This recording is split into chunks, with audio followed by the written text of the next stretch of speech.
All right, so today I want to share with you a question that I received on last week. I thought it was a really good question, so I wanted to come and share it with you so it can give you a better picture of how rates work, how fuel surcharges work, so you don't keep making the same mistakes as you move forward in your business, because at the end of the day, it's costing you money, and I mean a lot of money when you don't get this part right.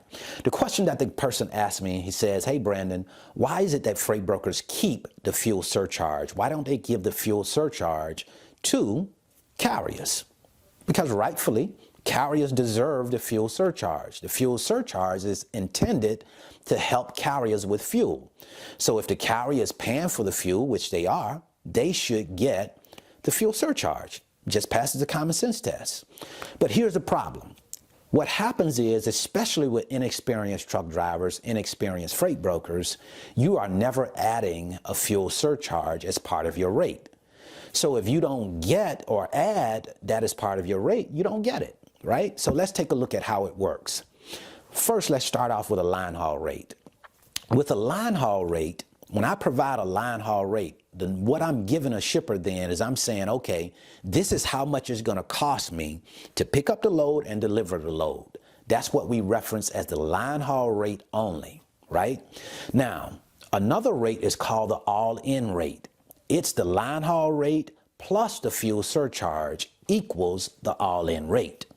Now, here is what happens most times. Shippers just call you up or they send you an email and they ask you, hey, Brandon, can you give us a rate in this lane, right? They're saying, hey, what is it going to cost me to pick up and deliver this load, right? So when you send that rate over, they're saying, oh, okay, this is what the total rate is. This is the all-in rate.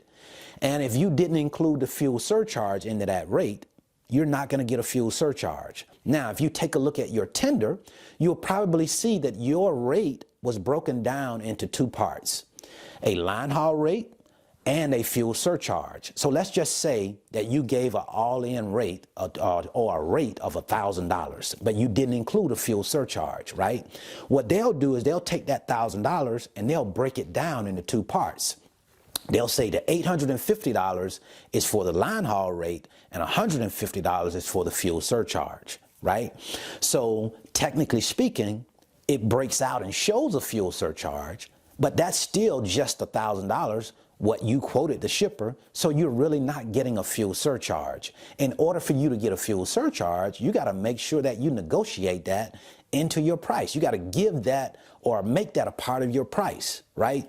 You got to say, okay, I'm giving you a line haul rate only of $1,000, and whatever the fuel surcharge is, in this case, since I'm making the example of $150, that's $1,000 plus $150, which gives you a total all-in rate of $1,150. Now, not only are you getting a line haul rate, but you're getting a fuel surcharge included in the line haul.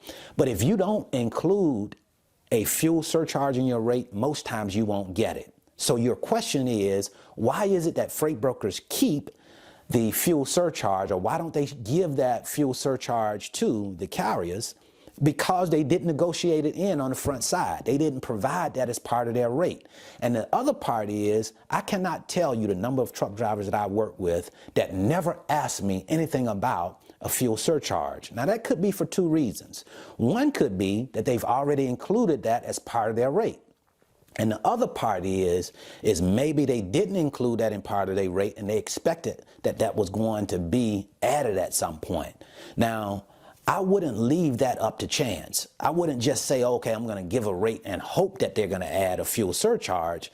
You don't get what you don't negotiate. So if you want a fuel surcharge, you have to negotiate that and make sure that that's included as part of your rate. Because if you don't, it's going to cost you a whole lot of money that you can't afford to lose. So that's what I wanted to share with you today. The fuel surcharge is yours, but you have to make sure that you're negotiating it, making sure that you get it as part of your rate. If you don't, more than likely you won't get it.